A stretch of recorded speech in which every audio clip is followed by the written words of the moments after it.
Hello guys, welcome back to my YouTube channel. In today's video, I'm going to show you GoHighLevel versus ManyChat. GoHighLevel and ManyChat are both platforms designed for customer engagement and marketing, but serve different purposes. GoHighLevel is an all-in-one marketing and CRM platform tailored for agencies and small businesses.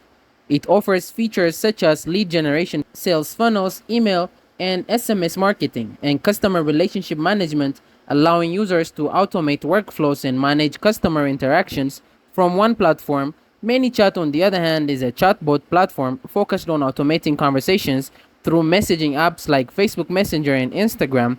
It enables business to build chatbots for customer engagement, automate response, and guide users through the sales process.